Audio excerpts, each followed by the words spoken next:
I moved to Rolex in the UK, where I spent 7 years, and then I went on to New York, which is why I'm so jealous that you're over there. I'm not.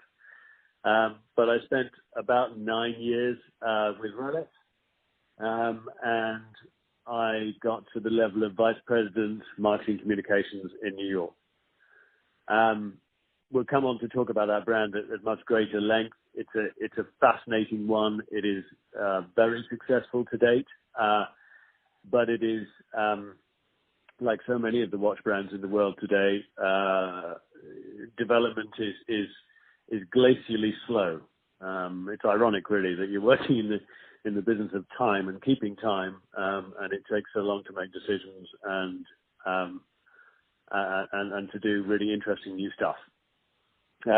After I came back to the UK, I joined Fabergé, which is a brand with a fascinating and exciting history.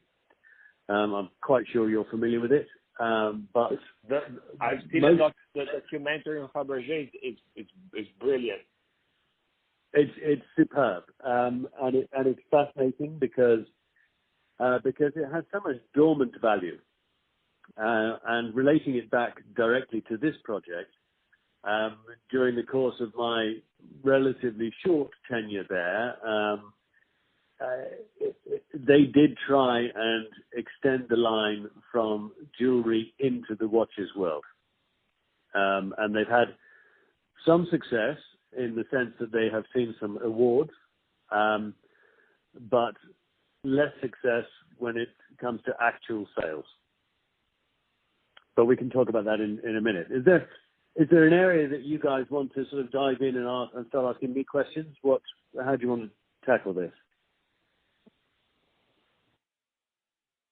Yeah. So what I would begin from, Justin, it's the cases where when this brand extension works, and what are the things to keep in mind for successful brand extension and monetization. So let's begin from that, and then we will jump in with more detailed questions. Okay, what I'll do is I'll pick off a few brands. We'll start with Rolex and related brands, and I'll talk to you about areas where they have been successful and areas where they've chosen not to diversify. So starting really with Rolex, and we can do this quite quickly, because it's somewhere where they haven't really extended the line. There was lots of talk historically about Rolex producing jewelry. Obviously, it's a predominantly masculine brand. There was an enormous amount of debate about them potentially making things like cufflinks, and rings and chains and things of that sort. And they have huge stock holdings of gold and platinum, and all of that precious metal. So you'd think, why not? But every chairman that they've had over the years has been adamant that, above the Rolex building in Geneva, it says the Rolex Watch Company. We produce watches, and that's exactly what we do, and we specialize in it, and we won't go beyond that. There are brands like Patek Philippe, like Omega, and numerous others who have extended into male jewelry with some success, but really they're only dipping their toe into the water. The people who've really done it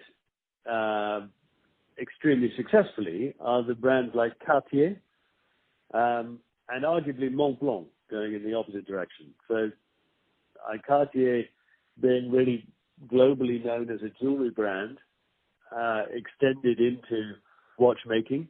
They basically produced the jewelry element of the watch. So they manufactured the case and the bracelet, and they did their own gem setting. They brought in the specialization, the movement of the watch, typically from Eto, from elsewhere. So in the early days of the tank watch, and a tank probably cost you, I don't know, 6,000, 10,000 pounds. In the early days, they had very